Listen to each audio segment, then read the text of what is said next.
Greetings, brave souls. I am your GM in the Great Barrier, welcoming you to the center of your entertainment galaxy. A little over 3 years ago, Star Trek Adventures Aegis, our Enterprise-era campaign, left space dock and began streaming. With 2 seasons, a few lost scenes, and one other special as of today's release, it's been a long road getting from there to here. But today, however, I wanted to come back to where it all began. The first Aegis stream was subject to myriad technical errors, as anyone who watches it will see. The visuals were extremely blurry, and audio levels were all over the place. Being inexperienced with streaming and quite stressed over the situation, I wasn't able to correct the problems during that session. Regardless, I am proud of how that session went otherwise, both of my work as game master, but most especially of the players, who brought a great deal of charm to their characters and played very well together. After some years becoming more proficient with video and audio software, that is why I'm here today, to do that good narrative fun some justice. This is a remaster of that first session of our first episode, Fallen Star Part 1. I've both worked to improve the audio and video quality, as well as to edit down some of the vocal filler for brevity's sake. For those of you that are coming to the Star Trek Adventures Aegis playlist, this will appear before the original version of Fallen Star Part 1. So, if you are just following this, you can skip the next video after this when it comes up. If you like the remaster and want to see more sessions receive similar treatment, please let me know in the comments. These projects can be very time intensive, so your interest would mean a great deal for any possible future releases. Till then, I hope you enjoy.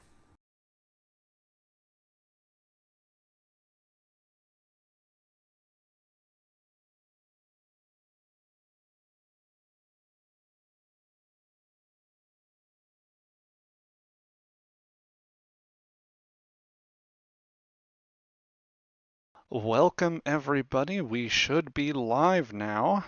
Greetings. I'm the GM in the Great Barrier, which I hope will be the center of your entertainment galaxy. Yes, this is a Star Trek V pun. Admit the gag now. Let's get that part out of the way. But I welcome you to our game. This will be a Star Trek Adventures campaign powered by Modiphius, their Star Trek Adventures engine, and it will be set in the era of the Enterprise series, specifically around 2154. Before we get started with some introductions here, I wanted to say a quick thanks to a few individuals here. I wanted to thank the players that are here to join me today. It's been a very interesting time discussing their roles with them, and I think that you are all going to get to enjoy them quite a bit.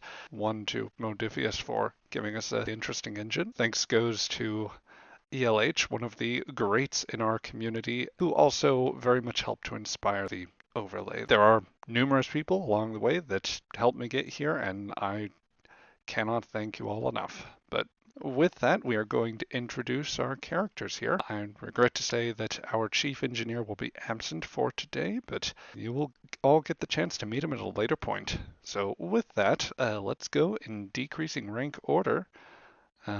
Starting with our ship's captain. Hello. Howdy. I'm Artem. I'll be playing Captain Anthony Barton of our titular starship. And then I guess it's me that's up next. So I'm Drone. I'm playing Lieutenant Commander Kieran Patel, the science officer. I'm Craig. I'll be playing Eula Shearer, the tactical officer. I am Ben. I will be playing Dr. Lambeth, your chief medical officer. I'm Mark. I'm playing the ship's helmsman, Chorus Tackley. And you will get a few moments to establish the characters as we go forward. One thing that obviously deserves a mention would be the particular starship, the SS Aegis, a Daedalus-class starship. One of the ugly ships, but one that always grows on you, and I'm sure if it hasn't yet, it will grow on you as the campaign goes ahead. Our first scene takes us among the gantries of Earth's shipyards, very specifically around Takasaki shipyards. Even in the noiseless vacuum of space, it is clear that it is abuzz with the day's work. Smaller Worker Bee class shuttles are darting between space frames in various stages of completion, from the absolutely skeletal to some that are in full readiness to leave. It is one of those that we follow as we take a closer look at one of the worker bees making a pass along the length of the hull. Tell us, Artem, what is Captain Barton doing? I am sweeping along the ventral plating of the USS Aegis. Is it USS or is it SS? The technical designation, for everyone's reference, would be Starship, so SS. United Earth hasn't quite come to a decision on what else to do. That's going to be cover speak for saying we might include a U later. For now, the paint job isn't firmly decided on. Right, that's something that can always be fixed later. I'm sweeping along the ventral plating of Aegis's hull in a worker bee, sitting there alone in my captain's jacket and hat, similar to what might have been seen in certain first episodes of certain Star Trek series. I'm having a look along, making sure, just as a final personal sweep, that all the plating is intact and bolted in correctly and where it needs to be. And as I'm doing that, I'm going to, just as a bit of multitasking, Aegis Starlog, Captain Anthony Barton, May 17th, 2154. Aegis's refit to operational status is proceeding according to schedule, with the final preparations for launch being conducted as I enter this log. The Daedalus class is an old Starfleet workhorse. Nothing like the new NX-type starships that are clogging up the shipyards. Computer, delete that last sentence. I'm personally conducting a sweep of the hull plating in Aegis's worker bee, and he looks forward and sees a mild error in the plating. Actually, computer, update to engineering and inform them ventral plating at B4 TAC A55 is loose. Anyways, I have made myself available to the refit crews for all stages of Aegis's refit. Getting her up to spec has been a challenge with the time frame Admiral Force has given us, but we made it. We've assembled a diverse crew of races from, well, all over the sector, and beyond that, too. I've got a, I don't want to be insensitive, but he does remind me of a barn owl in my engineering bay. There's a Ryzian, a Andorian, which Kath and Arthur made contact with not too very long ago, and I'm excited to have one on my crew, and a couple of humans such as myself. So it seems I've got Captain Archer beat in terms of diversity for the crew of this starship. So setting records is always fun. Computer scrub that last bit as well. I'll finish this later. Computer end log. The computer acknowledges and the recording cuts out. Sure enough, the engineering is acknowledging you. With the pace that you have been going at, you've undoubtedly been sending quite a few of these files along their way. Captain Barton just sort of releases a shaky breath, like feeling oddly more nervous than he was expecting for this sort of thing. Like, you know, he's a trained Starfleet captain. He's been instructed on conducting diplomacy with other races, new life, new civilizations, that sort of thing. But, you know, actually commanding them on a starship of his own is a new experience to him. So it's a new challenge and he's excited, but there's just a tinge of anxiousness. You proceed along with your inspection, the anxiety very slightly getting to it, and the occasional telemetry reading off on the ship's console. It's probably fallen into a fairly steady rhythm at this point. However, it is punctuated by a signal from the Aegis. I open a channel. Captain, this is Ensign Creighton in here. Go ahead, Ensign Creighton. You wanted me to let you know when the Admiral was on board the ship, correct? That's right. Okay, well, he's here on the bridge, waiting. Alright, I'll be docking immediately. Thank you for letting me know, Ensign. Captain Barton out. Sure thing, sir. And I close the channel, and I begin to direct the worker bee back into the shuttle bay of Aegis. I think that this would be a good time just for our first roll of the game, if you would be willing to do the honors. For your case there, Artem, your role would be a con and control roll. Alright, a control plus con roll with a task roll, with 2 dice rolled, computation range being normal, and I don't think I have an applicable focus really. Unless impulse thruster design or gravimetric field displacement manifold design is helpful in this scenario. Well, I think the worker bees would be going off maneuvering thrusters. There's generally a strong dislike for people using impulse while on space dock. That never goes away. Imagine. yeah, igniting fusion thrusters in space dock might pose problems, so I'll just Indeed. go ahead and roll that. Do I get to know what the difficulty is? You do. The difficulty for this control plus con task is going to be 0. 0. All right. Okay. Hopefully I don't roll any complications. And you score Okay. 1 success. For anyone coming to this unfamiliar with the system, the way that the rolls work is that there is a target score everyone has. It is the sum total of the attribute, in this case control, or discipline, which is the con. That being the case, with 1 success, he has met the demands of the task, and he has scored 1 additional success compared to what he needed. What that translates to is that you actually get a little bit of a bonus, specifically by way of a momentum. So Very nice. that'll be 1 momentum for you. For now, I'm just going to distribute tokens on the basis of, I may just give them to you for now. At a later point, we can discuss whether we want a designated momentum officer. I'm completely open to the idea, but that is for another time to sort out. So you are proceeding into the shuttle bay at this stage. The docking is uneventful. Textbook, really. You are, of course, quite impeccable with your work. You enter the shuttle bay. There is, of course, the stage where, as the doors close, it takes a few minutes to repressurize here. You're able to get out of your shuttle and make a swift pace towards the bridge. Along the way, there are a few of the engineering teams are at work. The crew is still attempting to board the vessel at this point. Mostly everyone is on board, but you know that there are some stragglers at present.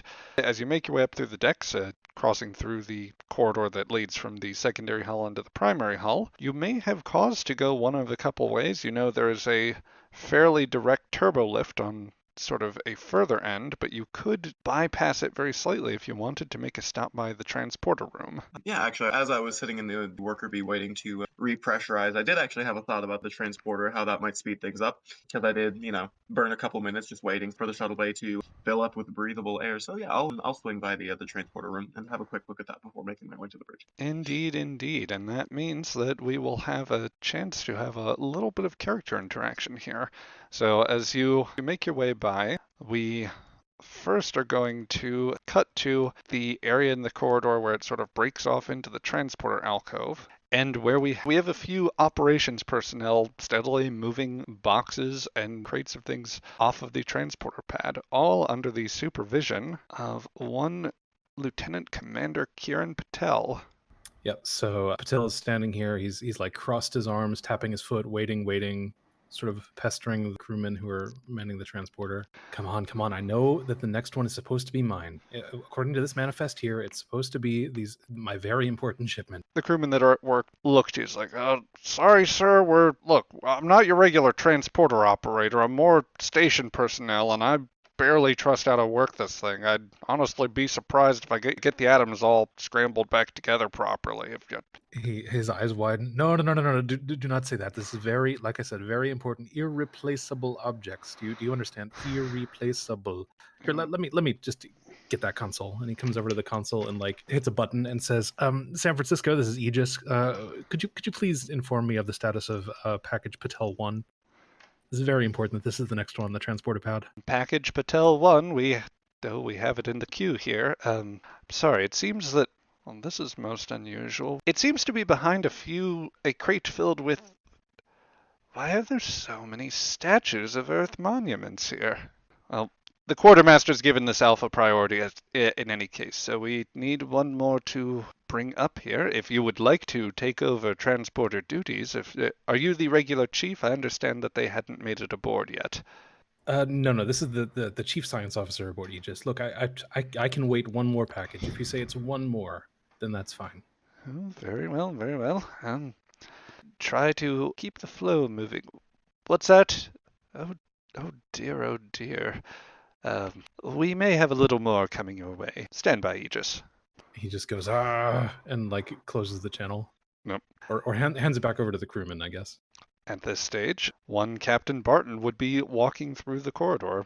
So Captain Barton is striding forth to seemingly looking in the direction of the transporter room, and he turns in to look at the booth and sees Commander Patel there, and he nods and he says, "Commander."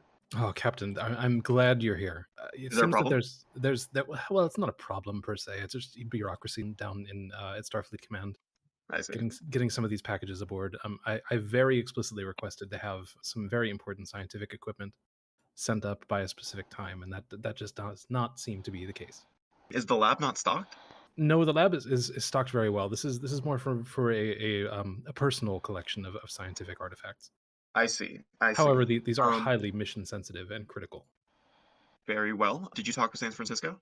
Yes, they informed me that the quartermaster was prioritizing some statues of something. Statues of something. Do I recall any like anyone like having statues of anything delivered to Aegis? Well, you may not have looked over the most recent quartermaster reports, but there was nothing that came to mind immediately, or nothing on official channels. Okay, these are probably some personal belongings then. Commander Patel said that he was looking for some personal belongings as well. So I suppose if it's just a couple more packages, then it's not a huge deal. Captain Barton is standing there. I suppose I should take a moment to describe Captain Barton. He's standing there. He's a tall man with blonde hair and a short, well-trimmed beard on his face and flowing back down his head. His hair is about shoulder length, although he usually keeps it in a low ponytail, a la Orlando Bloom in Pirates of the Caribbean. He's got blue eyes and a kind face, and he just smiles as Patel delivers his worries about his personal scientific equipment. Commander Patel, does the transporter seem to be in working order? I don't think I've been through one of these before, have I? You probably have not. Transporters at this point are only just now starting to make it into more regular circulation after experimental trials both in engineering facilities and more recently field testing by the Enterprise. Right. I've probably seen a couple reports of people being transported to and from places using Enterprise's transporter. You would In have. that case, it's probably fine. Yeah. Um, Commander Patel, have there been any problems integrating the new transporter systems into Aegis? I know the Daedalus class wasn't exactly designed to support this sort of thing, so, well, I guess this is more of an engineering question. What is your assessment, Commander Patel? I mean, so far it seems to be performing perfectly. I'd love to learn more about the technology behind this. I just haven't had the time. But I have noticed one little quirk in the system since I've been sitting here waiting very patiently for my package, and that is every time something beams up, the lights in the corridor dim. I'll have engineering take a look at that. It's probably just an EPS imbalance. Yeah, I'll let engineering. They'll send someone up to take care of it. Okay, well, that sounds good. I'll get out of your way. Carry on, Commander. Captain, could we like narratively have a package come up right now just to see what it looks like? Yep. A very large crate is beamed on board, and crew members are looking about at it like they are not going to relish the idea of trying to place it around. Yeah, or to be fair, they have some sort of utility sleds. I think the technology is far enough along that they would have some degree of like hover capability. There's dollies. Yes, there's a non-zero chance that wheeled material is still being used. It's a slight complicated process while everyone figures out exactly how they wish to move the crate. I excuse myself from the transporter deck and I keep moving on to the bridge where Admiral Forrest is presumably waiting for me. Indeed, indeed. You would not have actually seen much of any of the Admiralty at this point, or indeed any of the staff officers in the newly arrayed Unified Combined Service that Starfleet and Mako are aiming to build right now. As all of you would know, but Captain Barton, you would be most aware of the situation at this stage. Starfleet has been undergoing some reforms for a little ways now, such that there's effectively a joint command structure going on, where you may see some crews staffed partly by Mako personnel, others by more purely Starfleet personnel, some may be a mix, but it is not without precedent at this stage to actually see Mako-level officers in various roles, usually reserved for Starship Command. So, for example, you might see a colonel in command of a starship as opposed to a Starfleet captain. There are a lot of quirks with what's been going on, but your ship, by and large, would probably be Starfleet. There are some Makos on board, but not too many. At the thought of Makos running Starfleet vessels, Captain Barton just purses his lips a bit, but he also, recalls that the Xindi Planet Killer incident was only a few months ago, three and a half. So yes, it had only recently ended, and even though Enterprise was successful, and with the help of the Andorians, it should be mentioned, some casualties were still sustained, specifically the loss of Yosemite Station. Things about the people on board Yosemite Station, and there were other Starfleet vessels vessels involved in engaging the Zindi forces, correct? There would have been, and there indeed, the planetary defenses were a little bit more beefed up at that time and had tried to engage some of the Zindi picket vessels that made it ahead of the proper weapon. They were mostly diverted at that time, but thankfully a Zindi vessel that seemed to have defected, as those would know in the meta, that is to say, the Zindi arboreals and humanoids, and aquatics for that matter, had all defected. Mm-hmm. A small Zindi vessel had joined in the fray. The Andorian vessel Kumari had also been present. Captain Martin takes a moment to think about all the people that were lost in the attack and steels himself and continues on his way to the bridge. Indeed. And those thoughts, they consume what you are doing whilst in the turbolift, but it opens up and you snap back to the professional, attentive officer. At this point, you find yourself on the bridge with one Admiral Forrest, a series of officers. Forrest, one of the higher-ranking officers in Starfleet's United Earth Space Probe Agency service, is actually just resting his hand on the captain's chair, as opposed to completely on board. He's looking over the bridge of this vessel. It's definitely a fair bit smaller than the NX class. There were a few more bells and whistles with their setup. It's very utilitarian. He acknowledges you as you come aboard. Ah, Captain. Admiral Forrest. Nice to have you show up. I do apologize for the delay. I was involved in inspections of the hull, and I needed to stop by the transporter room to make sure everything. Oh, I can't say I blame you. I hear that your crew's been in quite a frenzy, and you've had them that way. Correct me if I'm wrong, Ensign. He looks over to Crichton. You were saying the chief engineer was sleeping? Hibernating, sir.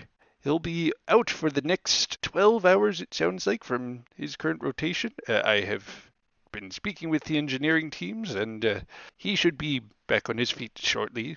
So we would hope. He crosses his fingers very slightly. We would hope, yes. Well, in any case, his role it should be done for the most part. Everything else that needs to be done with Aegis is just final bells and whistles, hardly the chief engineer's purview. Is there something you wish to discuss, Admiral? Oh, I just wish to see you off here. I'm actually somewhat on my way out. The Sarajevo is due in the next couple hours to pick me up so that I can proceed on to my scheduled meet with some of our diplomats on Vulcan. I'm hoping that we can get joint operations back underway.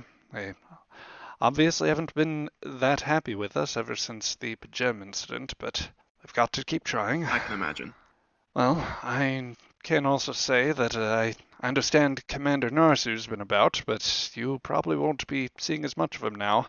I don't know if he sent along the word to you, but he just got his fourth Has pip. Archon launched? Archon is actually just about to launch with him. That was another happy topic earlier. I was able to inform him of the promotion, and well, the official ceremony is going to be a little ways later, but Archon is as good as his. I'm glad to hear that he got the seat. He certainly deserves it. Most certainly, most certainly. As you, he, several other officers have been instrumental as we've been getting this fleet truly off the ground and able to stand on its own two legs. I do appreciate the desire to minimize our dependence on the Vulcans. Indeed. I'm glad to be a part of it. Well, Captain, don't let me hold up your venture here. To be sure, you have plenty to do, and I may not be able to stick around for the launch, but I did want to wish you good luck. He extends a hand out to you. All right. He shakes Admiral Forrest's hand firmly. If you'd like, I can escort you to the shuttle bay. Oh, that won't be necessary. I actually came in through the gantries along the airlock.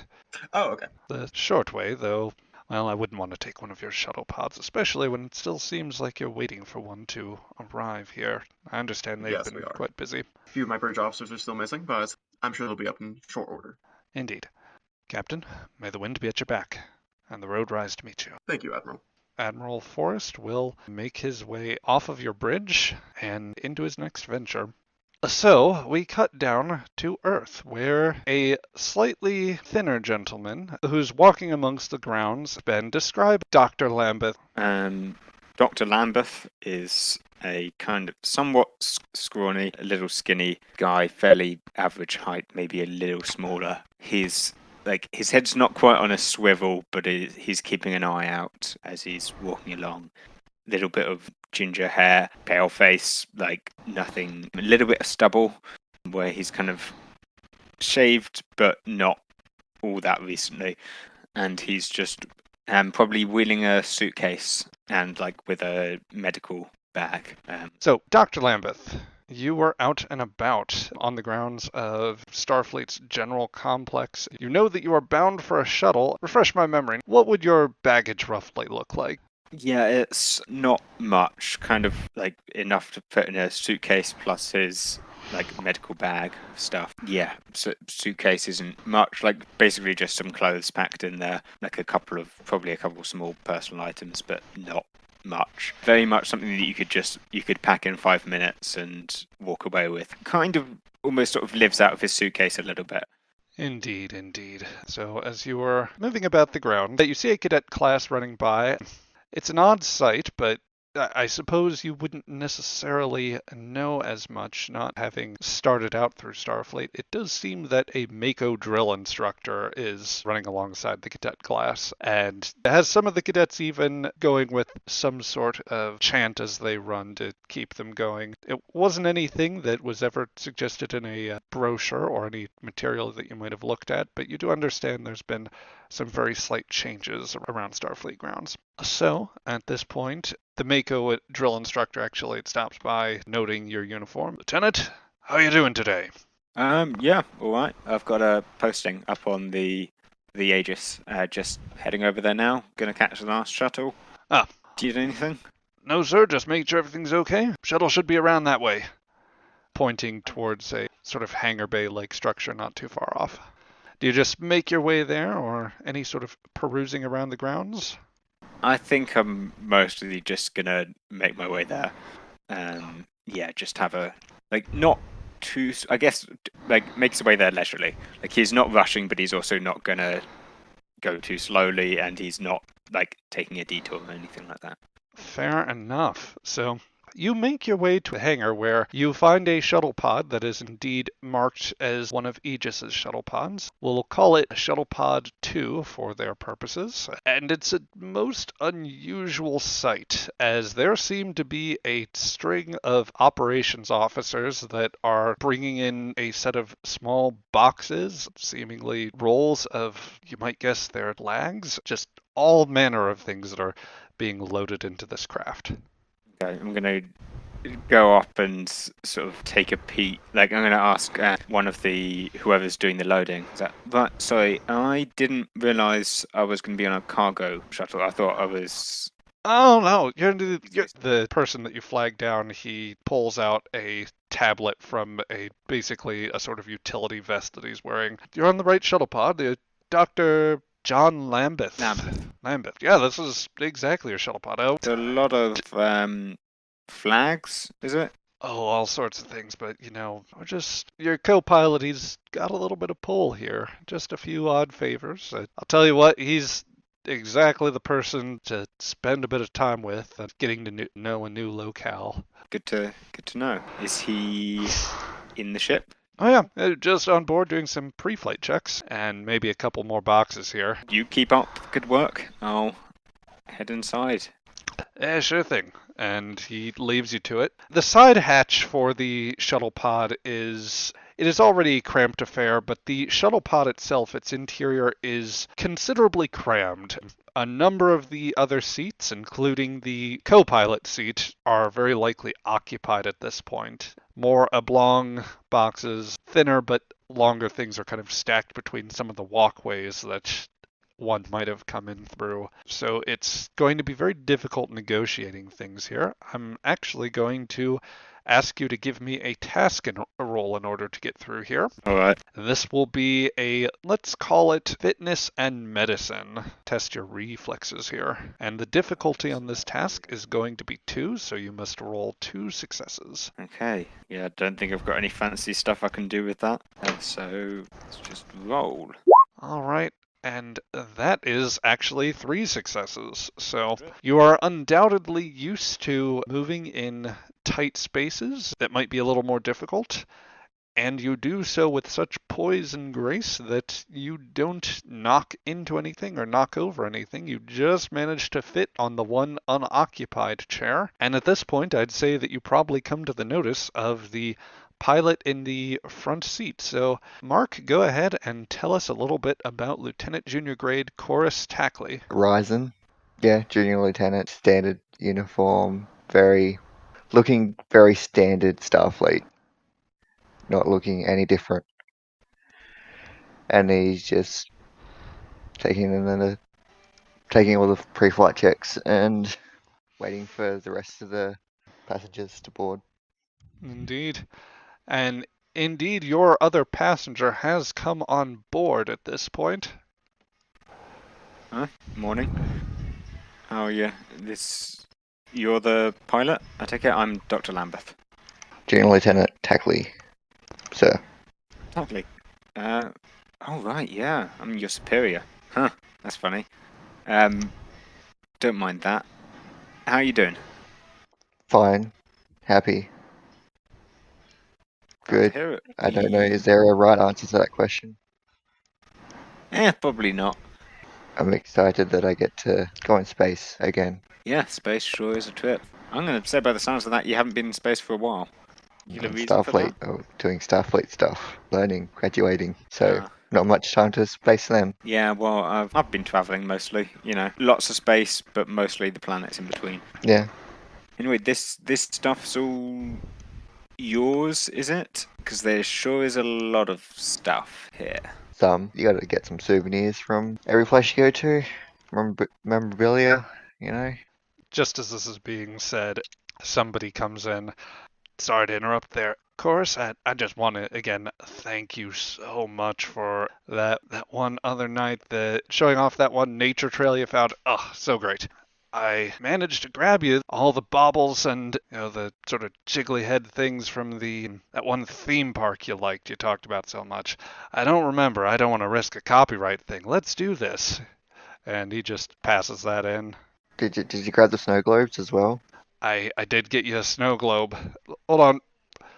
Guys, another 3 officers come through with fair-sized boxes, each of them lined with packing peanuts and bubble wrap to help keep everything in sync. Just waiting for the first time we get in combat, and everything just breaks. Hopefully I don't have to deal with that, though. Yeah, the way that at least some of the public stuff comes back from Enterprise's logs, I'd be a little worried, I guess. Oh well, gotta live your life to the fullest. Excitement and everything. Yep. Danger, adrenaline. Ooh. Too much danger, though. That you don't want to be visiting my office too often. But then you'd be out of a job. I'm happy to have less busy weeks, at least. I suppose the odd scratch does keep me employed. It's kind of the irony of being a doctor, I suppose, is you don't want people to get hurt, but you kind of need people to get hurt, otherwise no one's going to want you around. Well, I'm sure the captain will find other job for you to do. Assuming I don't have my hands full with you lot. Not my wheelhouse. This is more of an ops thing, so I think that's the last one. We got everything else going up by transporter anyway, so you should be all nice and set. Yeah, Right. I'm all strapped in.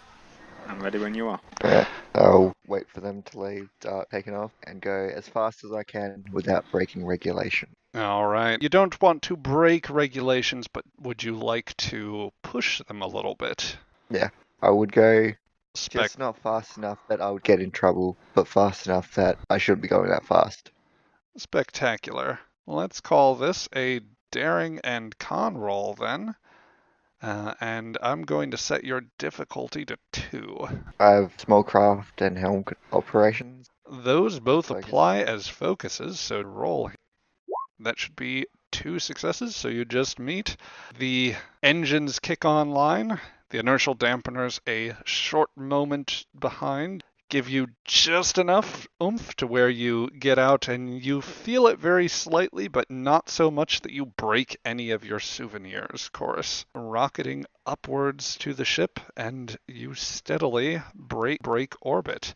In the distance, you're going to make out the signs of the drydock. You will begin to see as you come up close the starship Aegis. A little ways further out of sight, but registering on your sensors by this time, you would probably get of a non-Starfleet ship that is beginning to approach the lunar perimeter at this point.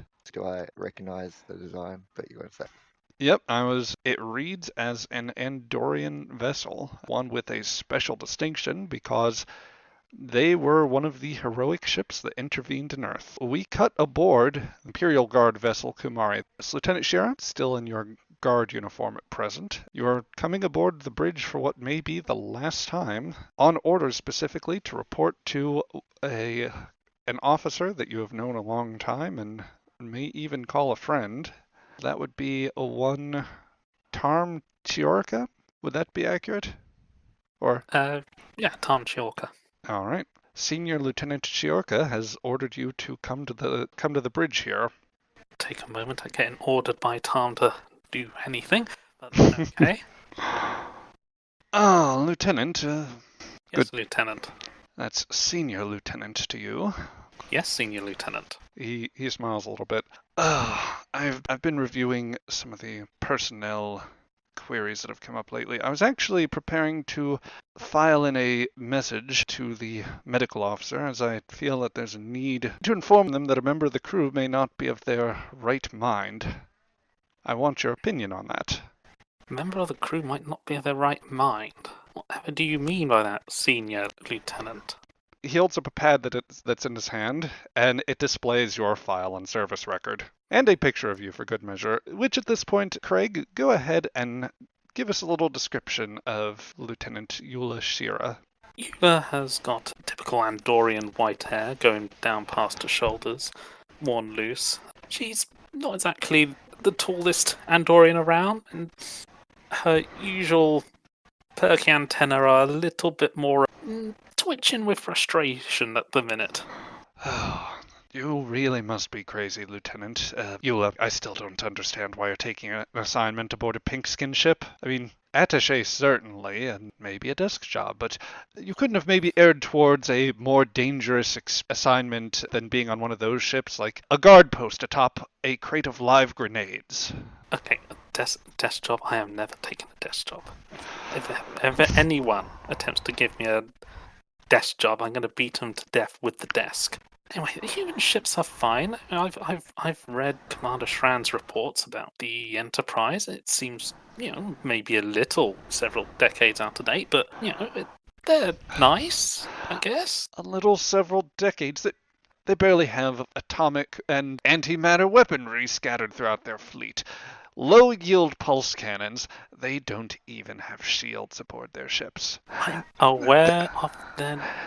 They charge the hull platings and hope that it repels the weapons. You must be joking here. Look, the Vulcans have someone on board the Enterprise. We're going to need someone on board one of their ships. Can't have the Vulcans worming their way in where we aren't. I mean, they've already had, a century with the humans? Oh, I'll grant you the relationship is getting better. You couldn't have held out for their next NX class, though. I hear that it's going to launch any day now. I'm not entirely sure it was my decision. It most certainly was not. How much you have shared with the crew at this point might be another story. Perhaps trying not to tell the full story, but getting difficult. Mm-hmm. She'll just frown a little bit, her antenna continue to twitch. But this ship is one of their standard vessels. Is the Aegis on the view screen now? It is indeed. The Daedalus class vessel is generously stated. It would be functionally, it looks like a sphere attached to some tubes. And yes, sure, it may look like it's been glued together out of leftover pieces from a construction kit for other vessels, and frankly, somehow it looks worse than it does in data pads, which is a remarkable achievement. But yeah, it's their standard ship. We need to see how standard humans standardly operate their primitive vessel. Her antenna will droop a little bit. And let's not forget, another voice calls out, that these humans, refraining from his usual habit of calling them pinkskins, let us not forget how that these people, these humans, they have something that counts more than advanced technology. They have the will to fight. Lieutenant, I'll snap to attention when Tran's speaking. as do the rest of the officers. Well, I suppose you're due for a uniform change, or, well, as attaché, I'm sure that the humans would allow for you to keep your Andorian guard uniform. I'd certainly prefer the proper guardsman attire, but one can only do so much, and we have to observe at least some protocol. Yes, sir. I was planning to ask the captain of the Aegis what they would prefer. Your shuttle will be standing by, and will convey you that way as they are still in dry dock. I will ensure that we either get you into the gantries or through their shuttle bay, depending on what they have available. Till then, he just looks around the rest of the bridge, taking a moment to think. The rest of you, proceed about your normal duties. Lieutenant Tallis, take us in. Lieutenant Shira, perhaps I can take you to the shuttle bay? Thank you, sir. He will walk alongside you. How are you feeling going into this assignment? I'm eager to learn as much as I can about humans. If there's one thing I had to say about them, they have a degree of persistence, of grit to them. Can always count on a human to... Ah, hell, I can't constantly keep this up. You want the best advice I've got? Yes, sir. Never push the pink skins onto the thin ice. Understood. He gives a more determined nod. The commander has been trying his best, to be sure, but he is not always consistent with the proper nomenclature, as it were. Anything else you would wish to say while with the commander? Shira is trying her absolute best not to be just a little bit starstruck by being around Shran. So he's trying to keep calm and composed, not ask him to sign a photo or anything like that. Just like to say it's been an honor to meet you and be on the same ship as you, sir. Shall try my best to see that happen. Turbolift opens to the deck that will take you to the shuttle. He gestures to let you move forward first. I'll do so. And so you will depart the Kamari for what, as far as you know, may be the last time, but one can always hope. As Shran leads you down the corridor, you do find that some of your crew are in fact actually arrayed along the corridor waiting for you to pass them by. While the bridge crew is obviously stuck to their duties, it seems that Shran did arrange for a farewell as you make your way into the shuttle bay, which one pilot is tasked to your shuttlecraft. Your effects are already on board, and with whatever salute is appropriate for the guard, they will see you off before exiting the bay and allowing you to depart the ship. Turn the salute and get on board. So with that, you will be on your way to the vessel. And that will take us back to the Aegis. The hours are proceeding along swiftly. Final preparation is getting underway. Everyone is starting to get in order. Eventually, Patel, after some hours, I will say that your gear is aboard and that everyone is beginning to make their way on. To check with our senior staff, those that were already aboard the ship and are present for today, would you prefer to greet officers as they come on board? Yes, I very much would. Okay. As a minor point of order, I probably would have asked Ensign Creighton to hail the Kamari as they were approaching to deliver Lieutenant Shira, exchange some pleasantries with Commander Strand, and then monitor his vessel as it left the sphere of influence. Indeed. It would probably take a few minutes whilst Creighton raises the Kamari, and as the shuttle is en route, you would get an audio signal from Commander Shran. Aegis, this is the Kamari. We are acknowledging your signal. Kamari, this is Captain Barton of the Aegis. Thank you for delivering my tactical officer. I'll be sure to take good care of her. Thank you for liaising with Starfleet and agreeing to this attaché mission. It means a lot to Earth and Starfleet moving forward for the relations of both of our races. Indeed. And let me just say there, you had better treat her okay. I wouldn't imagine otherwise. And with a bit of silence, Shran will simply acknowledge, very well, Kamari out. Nod and cut the channel.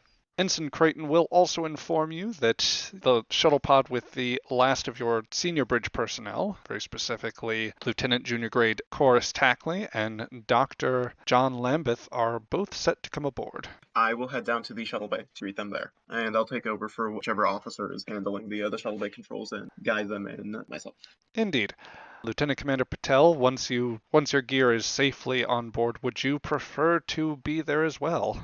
Yes. All right. So, both of you make your way down to the shuttle bay, where the So the first of the groups that would make it in would, of course, be Lieutenant Junior Grade Tackley and Dr. Lambeth. Once you arrive, as you said, Captain, you relieve the shuttle operations personnel of their post and begin taking over the entry of the shuttle pod. Lieutenant Tackley, you are on final approach now, so it's definitely time to signal the Aegis. Yes, I'll signal them, say that request permission to be come aboard. You would hear your captain's voice respond, "Acknowledge shuttle pod. Proceed to the shuttle bay." And we'll actually make this one more roll. I will ask for a roll from you, Tackley, specifically control and con to dock. And this time, we will also have an assist roll here. Captain Barton, since you are operating the controls for the shuttle bay, I will allow you to use command and control, and you may roll a single die to assist. Once again, this is going to be we'll set this to just a difficulty 1 task. Oh boy. Oh no. Oh boy, I indeed. rolled a complication. So the task succeeds. The Lieutenant Tackley did indeed succeed at the task, but Captain Barton has rolled a complication. That complication is no. why he is now Commander Barton. I kid. In all seriousness, going forward, whenever anyone rolls a complication, I will present a question to whomever was responsible. So, Artem, here are your choices. Would you like to, 1, buy this off with the momentum that you have, which you have 2 at present, and that is sufficient to the task? Would you prefer to accept a narrative complication and have something in the story go very slightly wrong? Or would you prefer to give me threat? I will say for this one, the threat cost would be 2. I see. Well, we have 2 points of momentum, which would be enough to buy off the complication. We can add the threat, or we can create a narrative complication. Would the narrative complication take place immediately, or would it be something you keep in the back pocket for later? It is generally in GM's discretion. I think that what I have in mind here would be an immediate complication. Well, I don't think any immediate complications in terms of shuttle docking procedures sounds like anything super fun. So how about we just, let's add to the threat pool, shall we? Oh, delicious, delicious threat. For anyone coming to the system unfamiliar, in either among our player group or in stream, the threat is sort of the anti-momentum. Either set of tokens allows one to affect the game. For momentum, that is something you earn with every point of success over the difficulty on a given task, and sometimes the GM can just reward you for excellent roleplay. Threat is what I earn when complications arise or in opposed tasks should it come up. The shuttlecraft does indeed manage to land without issue, since we're just taking threat here. And you pressurize the shuttle bay once the doors have closed and your officers are safely on board. All right. The snow globes are intact, Excellent. don't worry. And with nothing going wrong along the way. Excellent. Why do I feel so anxious again all of a sudden? I don't know. Yep. All right. Okay. I will we'll take the time to repressurize the shuttle bay, and once that is done, I will move down to where the is the arrangement of the shuttle bay similar to the Enterprises insofar as there's like ladders leading down to the hatches, or there is a 2-deck setup with the shuttle bay. Mm-hmm. However, with the Aegis, it is actually and there's an aft shuttle bay as opposed to hatches along the ventral section, or bottom for those less familiar with the ship parlance. Okay, so I will then head down to the shuttle deck and wait for them to move out of the side of the shuttle to greet them. And is Commander Patel with me? Yes, I am. All right. Okay. I will motion for us to move down and greet the rest of our officers. Okay. 2 of them, anyways. I think we're waiting on another. Has Lieutenant Shira been delivered? Lieutenant Shira is presently docking with the gantry and will be making her way down to the airlock. So you will have enough time to introduce yourselves and quickly turn around your officers like, okay, we got to meet the next person. Okay. Yeah, with that, the 2 of you disentangle yourself. I'm going to ask for... I won't actually ask for a roll, but I'll just say that both Tackley and Lambeth managed to evade most of the goods, which, thanks to the wonders of inertial dampeners, mostly stayed in place for flight. Did they arrive in a shuttle pod or in a cargo shuttle? It is a shuttle pod, so Okay. an already cramped craft, seemingly Oh, cramped boy. with more goods than they generally would have taken. So it appears we're running double duty with the transporters and the shuttle pods running cargo to and from the surface. All right. Well, I suppose that makes sense. It has been a bit of a frenzy of activity aboard, so the captain will wait patiently, for you guys to exit. Yeah, Dr. Lambeth will kind of clamber out behind holding his suitcase, and then he'll put it down when it's out. Captain, Doctor? nice of you to meet us on our arrival. Of course. I take it your trip up here was uneventful? Yep, plenty uneventful. Excellent. That's what we like to hear. If it was eventful, well, that might be a cause for concern. Do you have everything you need, Doctor? Yep. Well, I do. guess it depends on what the lab's like, but I don't have any specific requirements for it. Well, I can't say our medical bay compares to anything like what we have down at headquarters, but it should be sufficient for our purposes. Do you know the way to the medical bay? I can find my way. I've got a map here somewhere. I'll get my bearings soon enough. It should be on your pad. Yeah. Did you fly the shuttle up? No, that would be the pilot. Yeah, I'd be out there behind the doctor. Okay. All right. And just out of curiosity, what do Dr. Lambeth and Lieutenant Tackley look like? Lambeth's kind of slightly shorter than average, a little skinny, ginger hair, a little bit of stubble. Okay. Yeah, Tackley's 5'10" or something. Slim. His hair's covering his reason head symbol, keeping it hidden so you can't see it. And yeah, other than that, standard. All right. Captain Bart is a tall human man, well over 6 feet tall. He's blonde, blue eyes. He's got his hair tied back in a low ponytail, and he's got a short, well-trimmed beard gracing the lower half of his face. He's looking at you with a kind smile. He's standing there in also a standard issue Starfleet uniform with the yellow stripes and 4 pips, indicating his command role. Well, if that's everything. Oh, this must be one of the cargo deliveries as well. The bay crew will take care of the items aboard. You don't need to worry about that. It's mostly personal stuff, Captain. Personal stuff. Yeah. Well, at least well, some in of it any is. Mostly personal stuff? Some. in any case, the crew will have your things delivered where they need to go. Patel pipes up at the words personal stuff, and he sort of narrows his eyes conspiratorially to look at Tackley, and then he goes, "You wouldn't happen to have sent up a container full of small statues, would you, Lieutenant Tackley?" They arrived. Oh yes, they arrived. You mean you've got more than just what's in here? Listen, You also I used don't the know the transport. next time I'm going to arrive on Earth, so I had to grab everything. That's what you do. You got to remember the planet you've visited. I'm not sure I trust your memory if you need all that to remember Earth. Oh, come now. New life, new Okay. civilizations, remember? Fair We enough. appreciate your appreciation of our home, Lieutenant. Patel clicks So- his tongue. Mental note: grudge against Lieutenant Tackley. Commander Patel will remember this.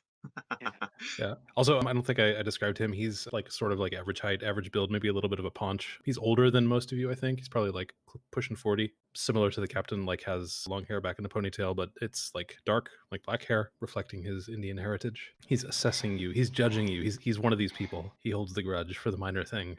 Just wait till movie night. We got all the movies. We're gonna have a fun night. Lieutenant, I understand you're to be my my helm officer. Would you like to go to the bridge? Certainly. And Are we preparing to get underway? Yes, let's get you situated with Aegis' control. as you say this, the comm line chimes in.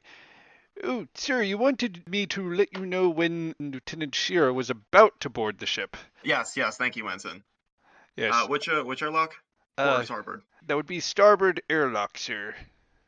Thank you, Ensign. I'll be on my way shortly. The bridge line will cut out. The captain has gone from one first meeting to another as baffled operations personnel come in and prepare to start unloading this shuttle pod. Very puzzled because they've not really had a break from the earlier unloading, and it's all going to the same place for the most part. Perfect. Anyway, who would like to join the captain to greet your new security officer? Well, do you want me to come with you, Captain, or should I just get settled in my medbay? Have you met any Andorians, Doctor? Not many. Haven't worked on any. I've met a couple in passing. Not got acquainted with any of them in particular. Well, you're welcome to join me if you'd like. If you'd prefer to get situated in the med bay, that is also fine. What the hell? I'll join you. Very well. Patel? Lieutenant, would you like some assistance moving your things? That's too tackly, by the way. Sure. I'm unsure how to get it up the ladder. He's on on my side. He's playing up the grudge angle, but he's not like being a dick about it. I mean, some of your effects are already on board. I happen to know where they stored them, so we can maybe show you the way. Do we have big rooms? I'm assuming that we have big rooms. Otherwise, I'm not going to have enough room to sleep. It's a tiny ship. Yeah, physically speaking, the Aegis is very small. Oh boy. Actually, how many crew people do we have aboard? So the Aegis at this stage would actually have about 180 officers and crew. Oh wow, we're packed in like sardines then. So Yes. I think Enterprise has like 80, 100. They have about 80, I want to say 87, 88, something like that. The Enterprise is a much larger ship. Yeah. It's got a lot more automation than the old Daedalus. Please tell me I'm not Tackley's roommate, please. Gonna be swimming in these tiny little statues. I love it. Let's make it happen. We have cargo Spectacular. bays, it's okay. But everybody need the Slumber Party story arc that is to come in future episodes. Yes. Oh yes, oh yes. What I pick up on Commander Patel's mild annoyance with Packley's abundance of personal items. This might actually be the first chance for a contested role here. So we're going to do that. Okay. Captain, I'm going to say give me an insight plus command roll. You would like to resist if you're trying to not make any distaste particularly obvious, then you can use, let's say, control and command, I think would be the appropriate roll. All right. How many dice am I rolling for this? This would be 2 dice for each of you. You do have momentum in the pool, so you are always welcome to spend that actually to buy additional dice if you so wish. For everybody's reference, you may buy up to 3 dice with an escalating pool. 1 momentum will buy you a single d20 on top of your basic 2. 2 more momentum, so a total of 3, will buy you up 2 additional dice, and then you would need a total of 6 momentum to purchase the 3rd bonus die. Okay. I will just roll the standard 2. Why did that only roll? Did That's you? strange. It only rolled 1 die. Your task roll may still whoops, be I set set to the 2. complication rate. Yeah, no, my task roll was set to 1. I set my complication range to 2. Whoops. Oh, definitely roll another one revise. Okay, I will accept that. Well, I'd say that this is relatively tied up, so you may have a slight sense of this, but the commander is doing a relatively good job to keep things under. He's maintaining his composure. I imagine the way that he comes across is like, because he's this professor, and like you can tell when a professor is a little bit annoyed with a student, like it's that kind of a thing. Yes, I am intimately familiar with it. You would probably knowing bits and pieces about Captain Bart's service record. He himself was a science officer before being given the captain's chair. So yeah. No, it's fine. It's fine. I won't interfere. Maybe talking and perhaps any annoyance could be cleared up. I will proceed to the airlock with Dr. Lin. The 2 of you make your way up to the airlock, where within a few moments of arriving here, the bosun is already set up in place and has, I think at this point they have a slightly digitized whistle for the customary coming aboard. Yeah, that one. Yep, we have an airlock, everybody. Yeah, we do. All right. Enoxy. And with the customary but digitized whistle, the airlock door opens and Lieutenant Shira steps through. Does Shira say that aloud? She'll look puzzled. Her antenna will tweak a bit. Oh, in response to the whistle? Yeah. What do I know about Andorian's physiology, specifically auditory responses to high frequencies, like the bosun whistle? This is probably another role, because I would not imagine that passive you may know as much. Probably reason and medicine, to be perfectly honest. Right. Okay. Doctor, you may attempt this as well if you wish. Oh, yep, you don't know squat. But yes, the lieutenant stands at the threshold. Well, I mean, I suppose it's simple enough to read a bit of confusion. Welcome aboard, Lieutenant Shira. I apologize for the whistling sound. It's an Earth tradition. Does that happen every time someone comes on board? Only when a crew member is being formally greeted aboard for assignment. Oh, okay. Oh, that's nice. Anyway, yes, Lieutenant Shira brought in for duty, Captain. I acknowledge that. Welcome aboard, Lieutenant. Would you, does Lieutenant Shira, have any bags with her or anything like that? She's got a couple of bags. Okay, is she wearing her Andorian Guard uniform or the Starfleet uniform? She's currently wearing the Andorian Guard uniform, Okay. so the That's kind of black attire. That is okay. I did hail Commander Strain to give him my regards. So let's get you situated aboard. Do you know where your quarters are, or would you like to go to the bridge first to assess your I think station? dropping my bags off and then see my duty stations. Very well. I probably would have made it a point at some point to, in preparation for this, to memorize where my officers' quarters are, so I could take them there. Because I do like to do things personally like that. So in that case, I will nod to Lieutenant Shira and say, "Follow me," and I will begin conducting her to her quarters to drop off. Okay. Dr. Lambeth, are you following along, or would you, at this point, have, after staying back from the initial encounter, would you have just gone to sickbay? Yeah, I think he just gives a quick nod to like introduce himself. And Oh, I apologize. This is Dr. Lambeth, our ship's chief medical officer. He'll be taking care of everyone aboard. Pleasure to meet you, Doctor. Yep, if you're getting a fix, you know where to find me. I will, yes, because I've studied the layout of the Daedalus classes. Great. Then actually, maybe you could tell me where to find me. I'm still getting used to this place, but I can find my own way around. Free somewhere. Right. Yeah, I thought I heard someone say it was around there. Captain Martin is impressed with Lieutenant Shira's knowledge of the vessel. I wasn't aware the Andorian Guard had such detailed knowledge of our vessels. I believe that Starfleet furnished me with a few details. I understand. They don't want a tactical officer who's unfamiliar with the vessel. Of course. Okay. So what is Dr. Lambeth doing? I think he's going to try wandering over to sickbay if no one's going to stop him. All right, Doctor. I'll see you down in sickbay in a bit. All right. Yeah. See you later. With that, every officer is on board here. Now, we will elapse these next few hours as preparation continues. I will ask, does anybody want a scene anywhere in particular? An interaction perhaps with another player or something of the sort? Or does somebody want to explore something in a scene? Did Patel actually assist tactically? Yeah, I did. We buried the hatchet a little bit.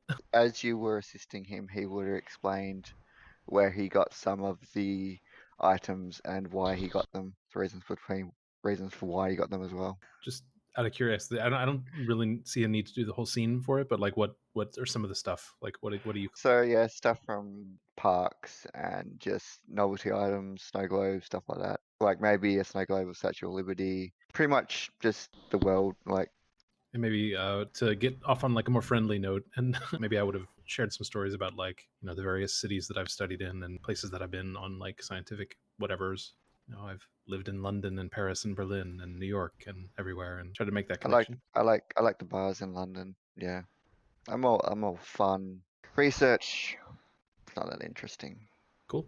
Well, with all of that, let us proceed on ahead. And I did want to, I don't want to do like a whole scene, but I did want to check on Dr. Lambeth in sickbay, make sure everything is stocked correctly, because I don't want to have a medical bay with missing things that might be important, on a starship's travels. Wanted to get Lieutenant Shira situated in her quarters and familiarized with their station, probably chatting about the Aegis's shortcomings in comparison to a Andorian battlecruiser, perhaps. And at some point, I did want to head to engineering to check with some concern on our winged friend via N. Ensure that the with my own personal engineering knowledge, I would probably make sure that everything is working correctly, specifically our engines, and we can proceed with moving out of drydock. Okay. I will say your trip down to engineering is atypical in the sense that the bay is actually functioning quite well. However, the lights are low and everybody is refraining from making as much noise as possible, and that they would explain that hanging on the ceiling of the bridge is your avian chief engineer. What little you know suggests he is some variation on the Aurelian species, one that you've undoubtedly not encountered previously, but they have some reputation for being starfarers of different sorts, and he certainly did quite a bit to get your engines operational. That being said, he, as near as it's been related to you, he enjoys the soothing, steady hum of the warp engine. The pulsing hum, yeah. That's something I enjoy myself. It's my understanding that he made some enhancements to the warp drive. It will be related to you that while they can't go into everything right now, he'd insisted on informing you himself prior to the hibernation, but that the modifications has been brought up to a warp 4.5 maximum, at least what is projected. He seems very bent on beating that and going faster, trying to incorporate some of the technical notes that have been streaming from Enterprise, but it remains to be seen at present. All of this will happen in engineering scenes that we will do when we are able to bring our player for that in next time. I've conversed with Vi N a few times up to this point. Yes. I would suspect so. Well, then I would imagine that he was a bit excited to talk about those things with me myself. So yeah, I'll refrain from getting too deep into the weeds. Yes, any enhancements to our technology is appreciated. Okay. We can proceed forward with our maiden flight. Okay, so in that case, you all later find yourselves up on the bridge, which, once again, it's a smaller, very utilitarian circular setup, one that allows you, Captain, to stay eye level with everything. Shira, it is maybe a third the size of the Kumari's bridge. Generously pushing it would be half. And there's much more simplicity to the system here compared to what you were used to working with, but all the same, it's home now. All right. I suppose it would be prudent to run through some pre-flight checks before getting underway. Let's see. So, should I discuss the Aegis's talents, or shall we leave that? Shall we leave that to be determined more? Shall we let that emerge?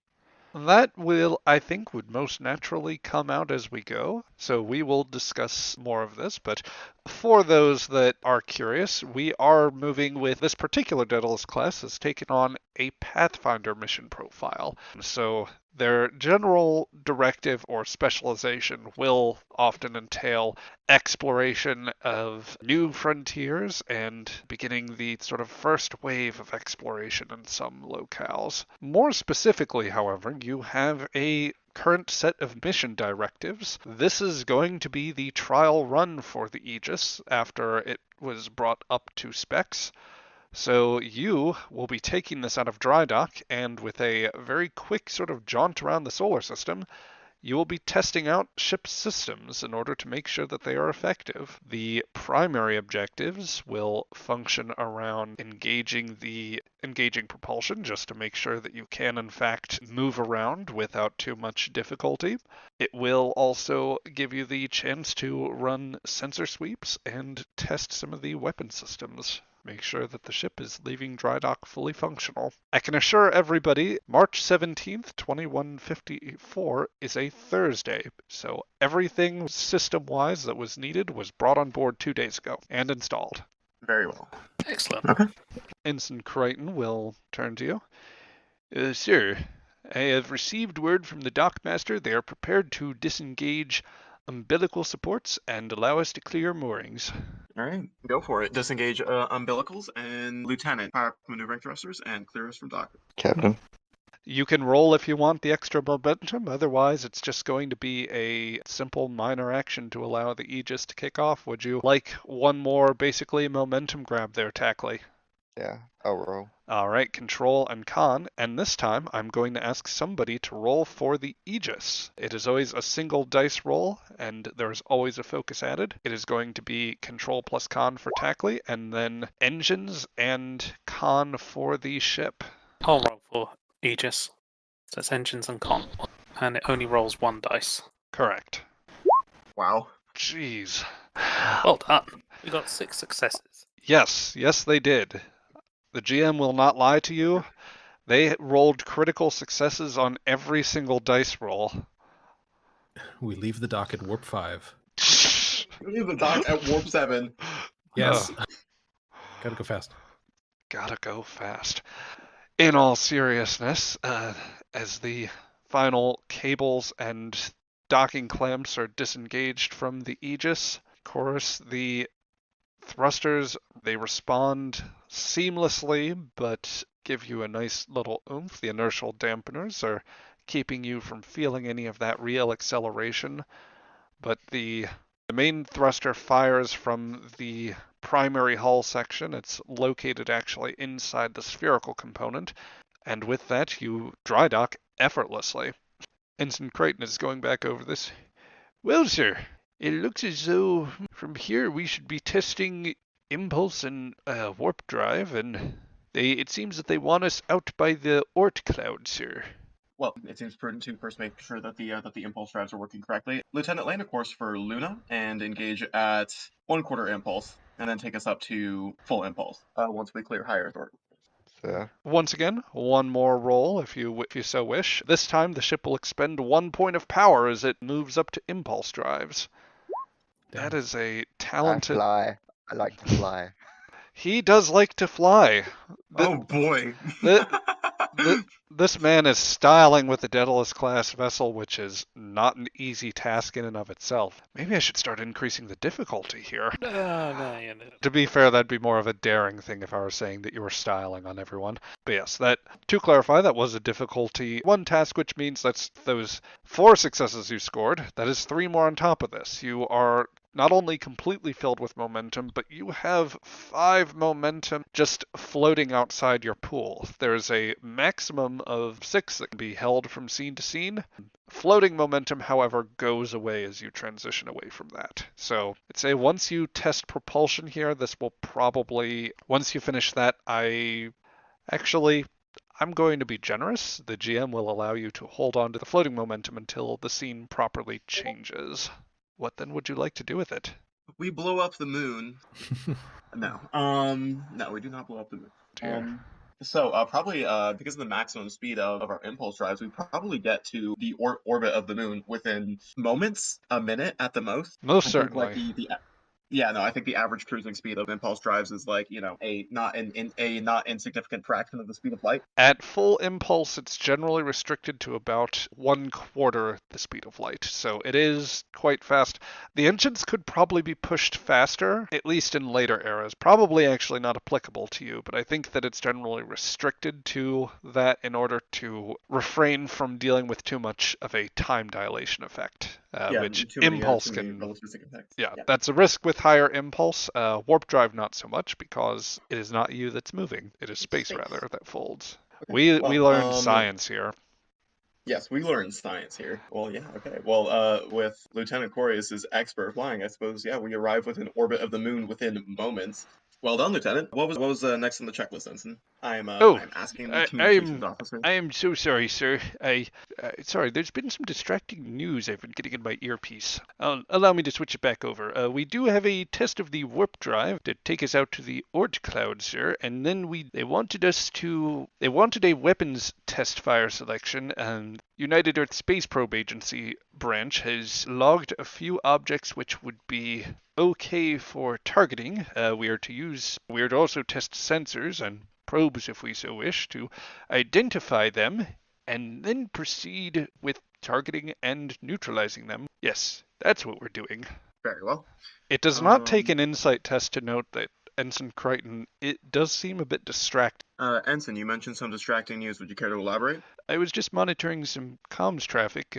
It seems as though some signals with Alpha Centauri colony have been cut off. Alpha Centauri. Commander Patel, how far away is that at maximum warp?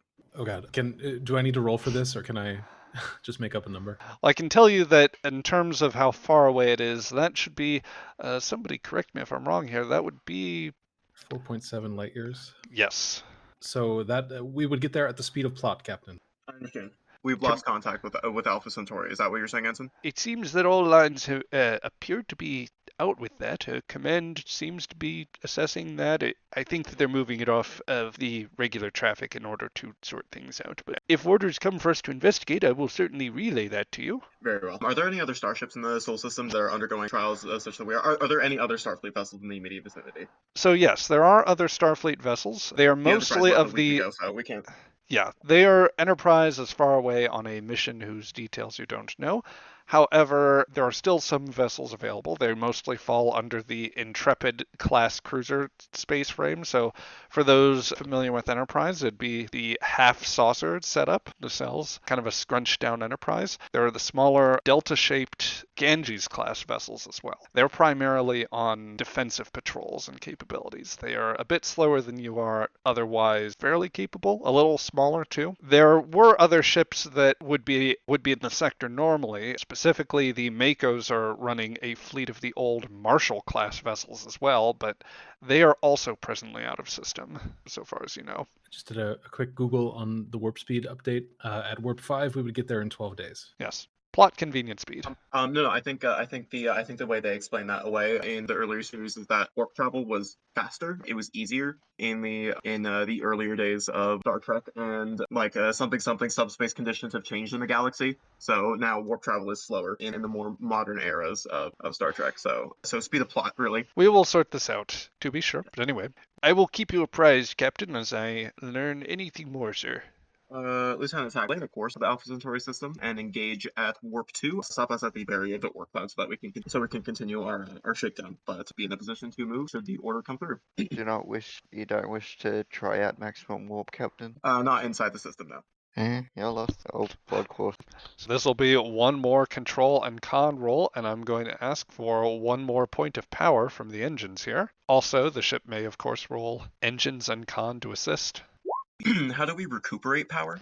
So that's a very good question. Recouping power is generally a job done by the chief engineer. Very specifically, it is usually a control and engineering task assisted. If you succeed at the task, which if memory serves would be a difficulty of 2, then you automatically recoup at least 1 point of power. My memory may be a little bit flawed on that, but you can also reclaim additional points of power with points of momentum spent. Essentially, if you do really well, then you can juice that up. I believe, GM, that we do have an improved warp drive. You do have an improved warp drive, and let's remind everybody what that does. For those unfamiliar, well, just as a general principle, there are certain talents that both player characters and the starships themselves can take on in order to give them certain advantages, particular tasks. The Aegis, as the group decided, opted to take on an improved warp drive, where the ship's warp drive is more efficient, capitalizing on improved field dynamics, better control of antimatter flow rates, or some other advancement that allows the ship to expend less energy when traveling at warp. Whenever the ship spends power to go to warp, roll 1 challenge die for each point of power spent. For each effect rolled, that point of power is not spent. Believe we're at a low cruising speed. I'm going to ask you just to roll me a single challenge die. And unfortunately, that is not an effect, so there will be no power reclaimed from that. Craig, if you were still going to roll for the Aegis, then it does at least have the engines and con roll. Add another success on top of that. There you go. That's 3 successes. The guys are really juicing it here. That will engage the warp engines and take the Aegis further out into the system. Which you do, you proceed at warp and arrive in a distant part of the solar system to the Oort cloud, nebulous cluster of dust and ice where there are few if any objects, certainly not much in the way of planetary bodies, but there are some small ones. So we're going to put you guys onto this battle grid here. This is a map that, at least one version of maps, we will sometimes use for this. So Ooh. Crichton says, well, now that we've successfully warped out here, sir, Starfleet had designated a few objects, but they, oh dear, if memory serves, I think something about the order said that they have some sort of light radioactive material on them, something that it would require the sensors to determine exactly what we were firing at. Sounds simple enough. Commander Patel, if you would, fire up the sensors and hone in on the, did the orders include the exact radioactive signature of these elements that we're looking for? They did, sir. Send them over to Commander Patel's station, please. And he will relay the information. Yep, I spin around in my chair and I beep some boops on the console. Yeah. Look into my cool little what is the thing called? Like the little visor thing that T'Pol looks in. Thing. Well, you beep the boops, and I'm going to say that Starfleet wanted to make it a little more challenging. So the base difficulty on this task, this is going to be a reason plus science task, assisted by the ship's sensors and science. And the base difficulty on this is actually going to be 4. GM, with my personal expertise as a science officer, could I possibly move over to Commander Patel's station and give him a hand with that? You could do that. You could also use the direct action to assist him. And I will remind you that the ship has one other very useful talent.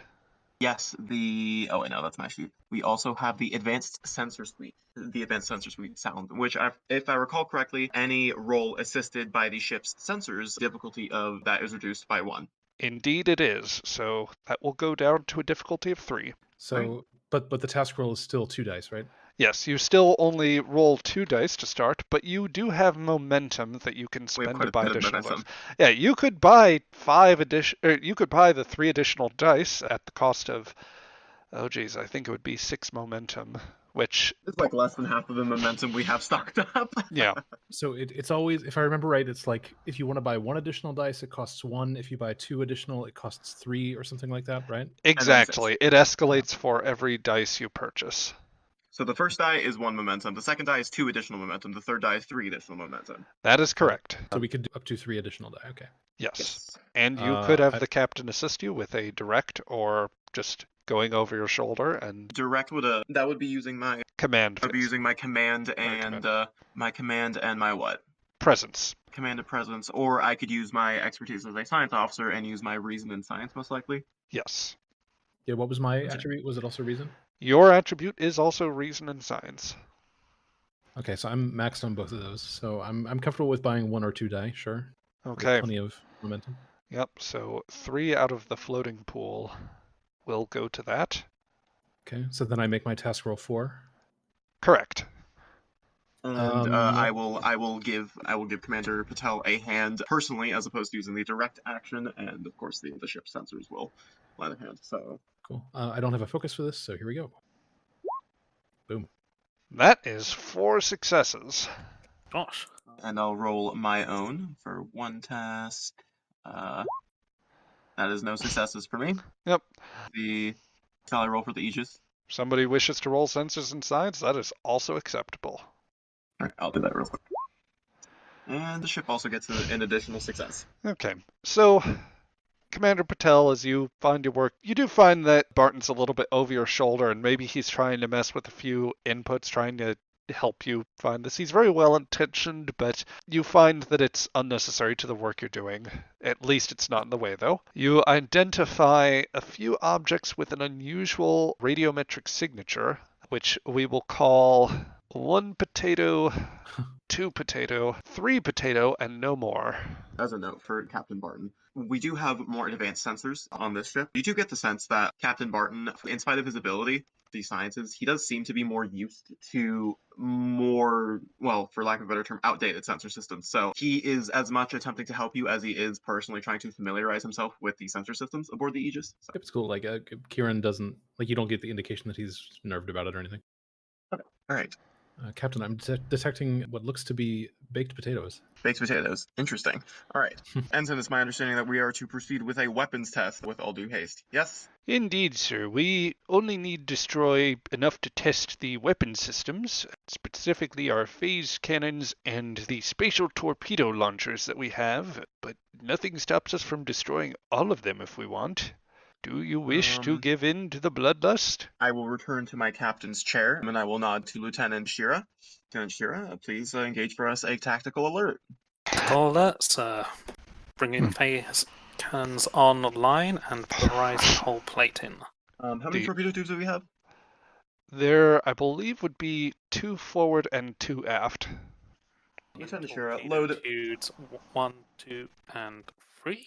Now, as a bit of clarification for the tactical map that everyone can see now, you are within Star Trek Adventures. There are what we refer to as zones. So essentially, you occupy a zone, and then any area sort of adjacent to you qualifies as its own zone. The distance between each of those objects it determines the difficulty in terms of launching attacks, among other things. So in terms of a space map, 1 zone in proximity to you would be considered close range. 2 zones out would be considered medium range. Something at 3 zones out would be considered long range, and anything beyond that would be considered extreme. For each weapon that you have, it does have a different preference for zone usage, and any further distance between that increases the difficulty to use it. You can, of course, nullify that by moving around.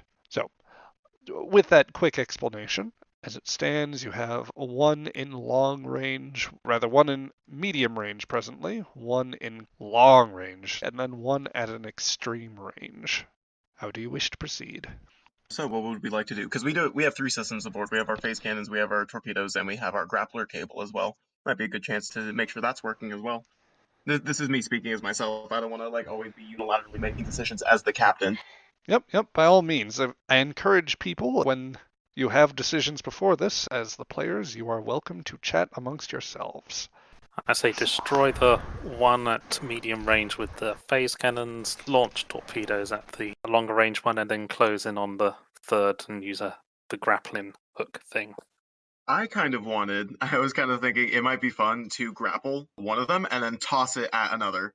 What kind of check would that be, GM?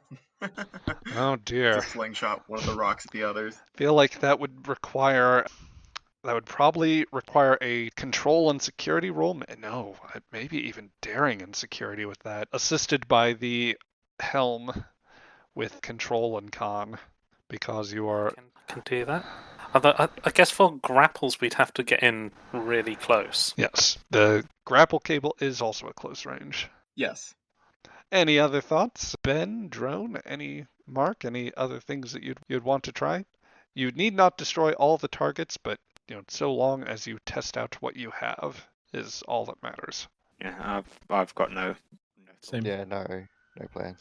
Let's do the grapple thing then. Alright, Lieutenant Shura, let's use an Earth idiom here and kill 2 birds with 1 stone. Lieutenant Tackley, move us into grapple range of the closest rock, and Lieutenant, secure it with our grappler, please. For our purposes, I will just say that Tackley can fire up the thrusters. I will not force you to roll for that. I see no reason to juice the momentum any further. Okay, right. In that case, Uh, so we're going to try to use the grapple to throw the rock to hit another. My plan was to grapple the rock that's closest to us, and then fly towards the rock that's a little further away, and then release it like a glide bomb or something. Okay. So you said that was daring security. Well, since it's going to be more of a staged out thing, I think we'll treat this as a gated task. So the first task in this would be a control and security task assisted by the ship's security and structure. And just for the task will be a difficulty of 2, and just to explain it for anyone in the stream unfamiliar, sometimes there are tasks which requires a process of steps to do things in order to complete it. With a gated task, the idea is that you are doing things logically in a sequence to unlock the next step. So first they have to grab it, then they move, then they have to get the trajectory just right in order to knock into the next rock. So this first task is obviously the grapple, which Shira will go ahead and attempt.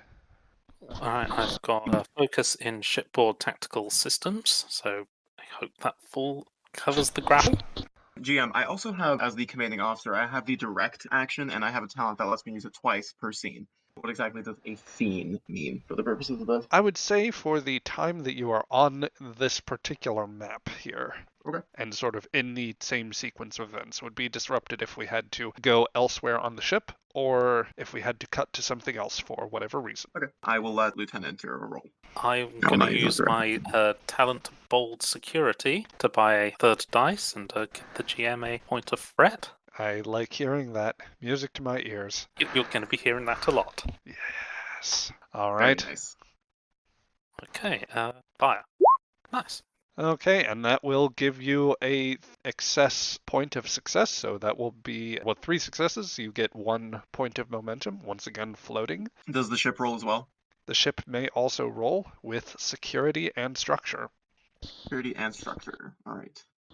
And if you Nice. if you were directing there, then I believe that you also get presence and command. I do not recall. No, I won't. I will not use my direct action for that. Okay. I think it's presence and command. All right. So with that, you managed to successfully get a lock on the craft, and you now have a suspiciously potato-shaped asteroid in tow. The, That's next GM. the next step would be to roll this up properly. And I will actually offer one more possible step here. Realizing that you want to get this in precisely the right course to knock into it, this could be room for a science-related task. Would you be up for trying to calculate the optimal trajectory, or would you prefer to leave that up to the helm officer? Yeah, it's totally good with me. Well, then that would be a reason, and I think actually con would be appropriate here. Though I will allow for science, though, since I am, for one, putting you a little on the spot, and you would be able to calculate that from your console. Okay, I have a 1 in con, so I'm very glad you said. There we go. Taking into account the mineral composition of both of these asteroids, I'm safe to say that this particular course that I'm routing to the home console now is going to be sufficient to blow up both of the asteroids on Yes, impact. I will give you that. So you have your course heading, and that will make your next task quite a bit simpler, of course. I'm actually going to say that the calculation actually is such that you now have a very good sense of how you're going to connect, how you're going to allow for Shira to release it at the proper time. So you may select whether your task is either control or daring for this next roll. Attribute-wise, it will ask for your con roll, and it will be a difficulty 3 roll still, but that is down from what it would have been. We have 1 floating momentum. Yes. I'll use that to get an extra die. All right. Would you prefer to do con or daring as your attribute? Daring. All right. Then I want this roll, and I want you to flavor it up for me. How's Corius going to make this a dicier maneuver, or make it seem like a riskier maneuver? He's doing pretty much like a dive bomb where he's flying straight at it, and at the last minute he's going to pull up so that he gets extra momentum, hopefully. Spectacular. All right. Can I use my direct action to direct him? I would have liked to hear the chime in before the roll, but I will give you the... Oh, okay, never mind. Okay, never mind. Yeah, you can at least roll engines and con to support this. Oh, yes, for the ship. Yes. Yeah. Engines plus con. All right. I just didn't want to interrupt anyone speaking. That is fair. I will attempt to make allowances for that in the future so that everybody has a chance to chime in. While the ship does not assist you so much, who needs it when your helm officer is able to deftly pilot the vessel with a maximum thruster burn and a potato-shaped asteroid in tow? You close the distance, the object is growing on your view screen, and the alarms are starting to go off as it approaches the sort of hundreds of meters type mark. As you get into crucial distance, either by sort of loop-de-loop fashion or just a simple pull-up, whatever sort of flair you wish to add to it, you disengage from the collision course. And I will say that the rock connects with the other one, thus breaking them up into many smaller chunks. Yay! Explosions! There are no explosions that take place. There Yeah. were no combustion. Explosions! I like this idea that in the ship it's so intense and loud, and outside there's just a ship silently floating through space. Yep. Yep. You silently Yep. smashed a rock into another rock, and there's a bunch of smaller rocks out there. Do a brief cut to Admiral Forrest's office, and he's just like watching a monitor, Like, face what the hell? palming. Yep. Well, sir, we still have 1 rock left. Phase cannons are ready, sir. Lieutenant Shearer, full weapons, fire at will. Okay. So at medium range, that is going to be a difficulty of 3. It is a control and security roll. It will cost at least 1 point of power. The ship may also roll weapons and security to assist. So, may I suggest that instead of we destroy this, sir, we try and carve something on it to see how precise we can be with the phases. Ooh, Carve like I a do little like that idea. a little shield on it because we're the Aegis. Indeed. I do like that. I do like that idea. Is that what our mission patch looks like? GM, a little shield? That would be the case, and for those interested, I will admit, regrettably, the closing screen was malfunctioning when I did a bit of a test earlier, but in future cases, you will get to see a mission patch for the Aegis when we close out the stream Nice. here. Very nice. Great. Okay, 1 shield on a potato. You've got it. All right, and I will use my direct action for Lieutenant Shira's task here. That is good, because since we are doing precision work, I'm treating this as targeting a specific system where the result is that it would actually increase the difficulty by an additional 1. So the total difficulty is now 4. Yeah, I'll do bold security again to get myself an extra die. Spectacular. The GM will graciously accept your threat. Okay, let's see. I use my presence plus command, yes? That is correct. All right. 4. No dice for me, and for the ship, let's see. That would be weapons plus security? Yes. All right. And no dice for the ship as well. Well, while you don't quite make that roll, Shira nonetheless is able to make a specific target. Tell me a little bit about the artistic touches that the lieutenant would engage in. What shaped shield are we going with? We're going with one of those kind of kite-type shields. In addition to that, she's going to put on 2 little antennae growing out the top of it. Spectacular. I think Kieran turns over to his console real quick and he hits a couple keys and like the view screen zooms in a little bit. I was just about to ask, yeah. And the view screen does the thing on like an iPhone where you take a screenshot. I was about to ask the same thing, yeah. That's perfect. Save that one to the library computer, Captain. And well done, Lieutenant Shira. would you like me to relay telemetry to command, sir? No, that's okay, Ensign. Okay, good. Well, perhaps bad. I'm going to turn off this feed. Forrest loses his line on the other end. I just imagine Saval's in his office too, watching. What the hell? Oh, we have fun. Well, unfortunately, we do have one last thing to test, and those are our spatial torpedoes. So I regret Targeting to the say, center of the shield, sir. please fire at will. This will be the torpedoes, I believe, are at medium range for the spatial torpedoes. I believe so, yes. Okay, then I will consider this a difficulty 3 roll. Are you firing 1 torpedo, or is this a salvo? What does a salvo get me? So, and once again, I'm going to back out for anyone who's unfamiliar with the rule system. Your main weapons in Star Trek Adventures, when it comes to ship-based combat, it is energy weaponry, which costs power, but does give you certain interesting benefits, and it does deal a bit more raw damage in some ways, at least against shielded targets. Torpedoes, on the other hand, they don't have a power cost, but they do generally generate threat. I'm not going to take it this time, just because the adventure hasn't truly begun here, and I'll take it after that point. You do have the option of either launching a single torpedo, which usually would cost 1 threat, and you do the base damage. If you launch a salvo, it does cost more threat, however, it does also increase the damage by 2 challenge dice. I think just 1 torpedo. We're only testing things here. Yeah, you may as well economize. So then fire away. Fire away. It would be another control security task with a difficulty of 3.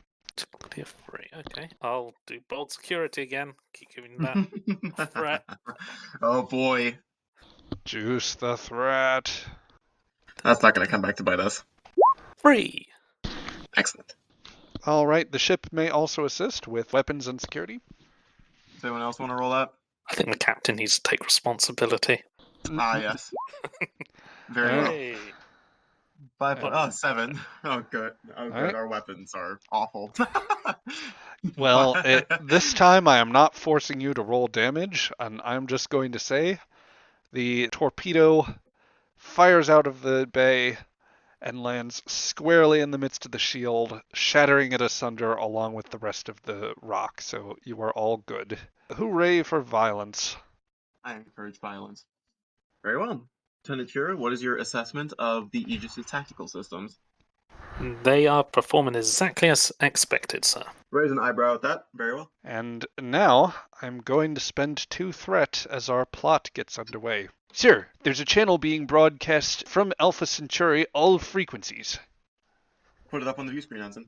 What you seem to see is a speech that is already in progress, at least based upon the cadence of where this gentleman is. On the view screen ahead of you, you see an older man, but still in a somewhat polished suit, and it is against a gray walled space. Based on the ambience of the sound, this is a speech being given from outside, however. Alas, Earth is trending ever towards empire. For all their claims of evolution away from the wars of its past, they grow their starfleet and their armies, supposedly for your protection. But I submit that these arms are for their protection against your freedoms. They have imposed on us for almost as long as this colony has been established. They govern with unelected figureheads, directing their colonies, and when we strike against it, they use force to suppress that dissent. A voice breaks the flow. Says the unelected figurehead! We didn't vote for you! The governor is slightly taken off base. No, and that experience has allowed me to understand your plight. I may not be among this brave group of pioneers or those that descended from you. As an United Earth Senator, when I received my assignment here, I didn't fully appreciate the struggles that you go through. But now I've come to understand, and I see it as the time for we as Centaurians, whether born or whether we came for opportunity, to strike out on our own. And we shall not do it alone. We shall not shed our blood alone, or even have to shed our blood to achieve this. As he says this, the camera pans around, and you get a look at what appear to be small shuttle-sized craft coming down from the sky. They touch down, and figures begin to emerge with some manner of two-handed weapon. They stand maybe about 5'1", 5'2", the most of them. They are in an unusual sort of square patterned outfit with the grid shape on their uniforms. It's an unusual shiny material that catches the light off the day from New Samarkand. One of them, who is without that armament, goes up and stands next to the figure on the main sort of audience area. And he removes his helmet. I have received assurances from our new ally that we shall be defended by the gracious fleet of Admiral Clochon, and as Centaurians, we shall seize the future for ourselves. And that is where I think it is time for us to close off today's session.